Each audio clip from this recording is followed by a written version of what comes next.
সকলোকে শুভ সন্ধিয়া জনাই আজি সন্ধিয়াৰ কেইটামান গুৰুত্বপূৰ্ণ খবৰ আপোনালোকলৈ লৈ আহিছোঁ। আপোনালোকে ভিডিঅ'টো শেষৰলৈকে চাব বুলি আশা কৰিলোঁ। শেষত আপোনালোকৰ মন্তব্য কমেণ্টৰ জৰিয়তে জনাবলৈ নাপাহৰিব। আজি হৈছে 14 জুন। 14 জুনৰ সন্ধিয়া খবৰকেইটা আপোনালোকে শেষলৈকে চাওক আৰু শেষত আপোনালোকৰ মন্তব্য লিখিব।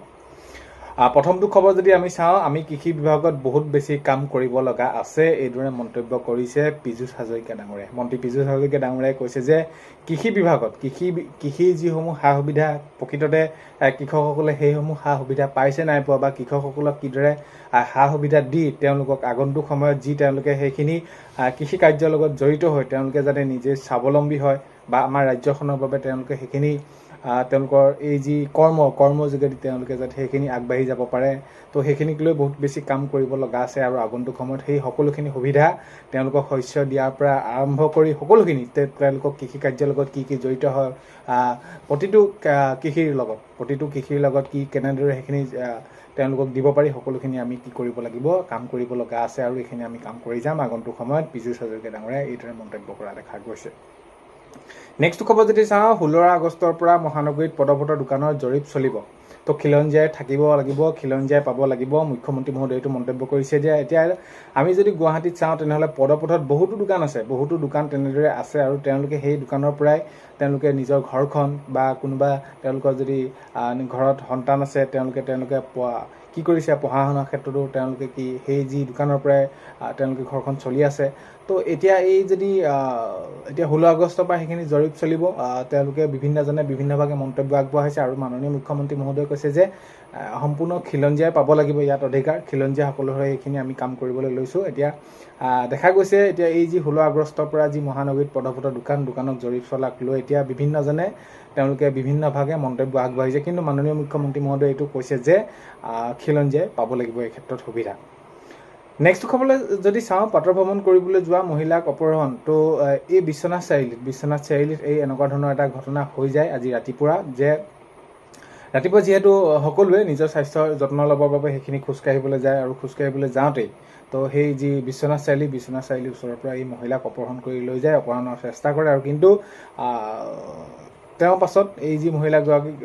যিসকলে লৈ যায় তেওঁলোকে সেইখিনি আকৌ এৰি দিয়াৰ কথা আহি পৰিছে। তো এতিয়া এই এনেকুৱা ধৰণৰ কাৰ্যবিলাক বহুত বেছি হ'বলৈ ধৰিছে। এই এনেকুৱা ধৰণৰ কাৰ্যবিলাকে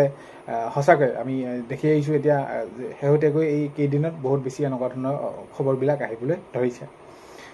নেক্সট খবৰ যদি চাওঁ, মুহূৰ্ততে বিপদ নামি আহিব পাৰে নামনি মাজুলীলৈ। তো এতিয়া এই বাৰিষাৰ সময়, বানপানীৰ সময়ত এতিয়া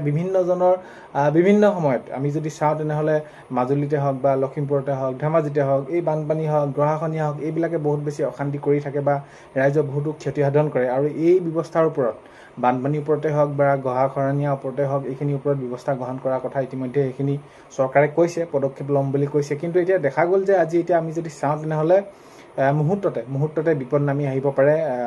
নামনি মাজুলীলৈ। তো মাজুলীত এতিয়া গৰাখহনীয়া হৈছে, আৰু এই গৰাখহনীয়া কেনেদৰে ৰোধ কৰিব পাৰি বা ইয়াৰ ব্যৱস্থা কিদৰে কৰিব পাৰি সেইখিনি চৰকাৰে নিশ্চয় পদক্ষেপ ল'ব। আৰু এতিয়া এই যি খহনীয়াক লৈ এতিয়া শংকিত হৈ পৰিছে স্থানীয় যিসকল লোকসকল এতিয়া আমি যদি চাওঁ তেনেহ'লে শংকিত হৈ পৰা দেখা গৈছে। নেক্সট খবৰ যদি চাওঁ, 1 জুলাইৰ পৰাই 70% বাছ ভাড়া বৃদ্ধিৰ সিদ্ধান্ত। তো এতিয়া যি পেট্ৰল ডিজেল সেইখিনি মূল্য বৃদ্ধি হৈছে, এতিয়া মূল্য বৃদ্ধিৰ পাছত আমি যদি চাওঁ তেনেহ'লে এই যি বৃদ্ধি হোৱাৰ ফলত বাছৰ ভাড়াসমূহ আমি যদি চাওঁ তেনেহ'লে এইখিনি বৃদ্ধি কৰাৰ কথা কৈ আছে। কাৰণ কেলৈ এতিয়া প্ৰতিটো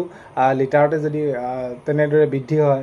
ডিজেলে হওক বা পেট্ৰলে হওক, তো তেনেদৰে তেওঁলোকৰ বাছ যিসকল চালক আছে বা বাছৰ যিসকল সন্থা তেওঁলোকৰ আছে, কিদৰে তেওঁলোকৰ সমস্যাবোৰ সমাধান কৰিব। তো এই হেতুক লৈ তেওঁলোকে কি কৰিছে, এই সিদ্ধান্ত গ্ৰহণ কৰিছে যে বাছ ভাড়া বৃদ্ধি প্ৰসংগ এইখিনি উল্লেখ কৰিছে তেওঁলোকে। নেক্সট খবৰ যদি চাওঁ, ৰবৰ উৎপাদনেৰে আদৰ্শ দেখুৱালে গাঁৱৰ কৃষক সঞ্জীৱ সেনাপতিয়ে। তো মাজুলী এজন কৃষক, ৰবৰ খেতি তেওঁ কৰে, আৰু আন 10জনকো তেওঁ সেইটো আদৰ্শ দেখুৱাইছে যে নিজেই এই এনেকুৱা ধৰণৰ কাম কৰিও স্বাৱলম্বী হ'ব পাৰি। এতিয়া আমি যদি চাওঁ কিছু ক্ষেত্ৰত আমি চাকৰিৰ ক্ষেত্ৰত বা কৈ থাকোঁ চাকৰি নাই বা এইটো কাম কৰিবলৈ আমি কেতিয়াবা শংকাবোধ কৰোঁ। তো এতিয়া এই যি তেওঁ আদৰ্শ এইটো দেখুৱাইছে, তো ৰবৰৰ উৎপাদনেৰে আদৰ্শ দেখুৱাইছে গাঁৱৰ কৃষক সঞ্জীৱ সেনাপতিয়ে। মাজুলীত তেওঁ সেইখিনি খেতি কৰে, আৰু বছৰি তেওঁ লাখ টকাৰ ওপৰত উপাৰ্জন কৰে বুলি এইদৰে তেওঁলোকে মন্তব্য কৰিছে। নেক্সট খবৰ যদি চাওঁ, ৰূপহীহাটৰ বৰঘুলিত ই ৰিক্সা চালকৰ প্ৰতিবাদ। এতিয়া সেই প্ৰতিটো ক্ষেত্ৰতে আমি যদি চাওঁ, এতিয়া ই ৰিক্সাবিলাকৰ তেওঁলোকৰ যিটো সমস্যা আছে, তো সেইখিনিক লৈ তেওঁলোকে সেইখিনি প্ৰতিবাদ কৰিছে, যাতে তেওঁলোকৰ ঠাইত কোনোবা অটো টেম্পু তো এইবিলাক আৰু তেওঁলোকৰ মাজত সেইখিনি প্ৰতিবাদ সৃষ্টি হোৱা দেখা গৈছে নেক্সট খবৰ যদি চাওঁ 22 জুনৰ পৰা আৰম্ভ হ'ব অম্বুবাচী মেলা আৰু ইতিমধ্যে ভক্তগণ প্ৰায় আহিছে বহুত দূৰ দূৰণিৰ পৰা এতিয়া 22 জুনৰ পৰা আৰম্ভ হ'ব আৰু 22 জুনৰ পৰা যিহেতু আৰম্ভ হ'ব সম্পূৰ্ণ কাম প্ৰায় তেনেদৰে আৰম্ভ হোৱাই দেখা গৈছে আৰু এইখিনি ভক্ত সমাগম আৰু বহুত বেছি হোৱাৰ সম্ভাৱনা আছে আৰু কেৱল প্ৰত্যেক বছৰে তেনেদৰে হয় নেক্সট খবৰ যদি চাওঁ কৃষি বিভাগক লৈ নো কম্প্ৰমাইজ মন্ত্ৰী পীযুষ হাজৰিকা ডাঙৰীয়াই মন্তব্য কৰিছে যে কৃষি বিভাগৰ কামক লৈ কৃষি বিভাগৰ যি যেনেদৰে কাম কৰা এইখিনি কথা আমি কৈ আছোঁ বা উল্লেখ কৰিছোঁ এইখিনিক লৈ আমি কেতিয়াও কম্প্ৰমাইজ নকৰোঁ আৰু এইখিনিক লৈ কম্প্ৰমাইজ কৰা আমাৰ কোনো ধৰণৰ নিয়ম নাই আমি আৰু কৃষি ক্ষেত্ৰত আগুৱাই যাব লাগিব কৃষি ক্ষেত্ৰত গুৰুত্ব সহকাৰে আমি কাম কৰিব লাগিব আৰু কৃষি ক্ষেত্ৰত কিদৰে কাম কৰিব পাৰি সেইখিনি আগন্তুক সময় আমি চিন্তা চৰ্চা কৰিব লাগিব এইদৰে মন্তব্য কৰিছে পীযুষ হাজৰিকা ডাঙৰীয়াই নেক্সট খবৰ যদি চাওঁ অংগনবাদী কৰ্মী সহায়িকাসকলৰ এককালীন এতিয়া অংগনবাদী কৰ্মী সহায়িকাসকলৰ এককালীন দিব লাগে সকলোৱে এইখিনি তেওঁলোকে মন্তব্য কৰি আছে আৰু এতিয়া যিহেতু এই বিষয়টো উত্থাপন হৈছিলে তেওঁলোকক দিয়া প্ৰসংগ আহি পৰিছিলে আৰু এতিয়া কেতিয়ালৈ দিব এইটো এটা বিশেষ এটা গুৰুত্বপূৰ্ণ বিষয় হৈ পৰিছে আগন্তুক এতিয়া যিহেতু জুলাই 6 তাৰিখৰ পৰা বিধানসভা বাজেট অধিৱেশন অনুষ্ঠিত হ'বলৈ গৈ আছে মাননীয় মুখ্যমন্ত্ৰী মহোদয়ে ইতিমধ্যে এইটো মন্তব্য কৰিছে আৰু জনাইছে যিহেতু বাজেট অধিৱেশনত 2026 আৰু 27 বৰ্ষৰ বাবে এইখিনি তেওঁলোকে প্ৰস্তুত কৰিব আগন্তুক সময়ত যিসমূহ কাম কৰিব লগা বুলি কৈছিলে মাননীয় মুখ্যমন্ত্ৰী মহোদয়ে যি যেনেদৰে কাম কৰিম বুলি কৈছিলে তো এই অংগনবাদী কৰ্মী সহায়িকাসকলৰ এককালীনটো এই যি বিষয় বাজেটতে ধৰা পূৰ্ণ সম্ভাৱনা আছে আৰু এইখিনি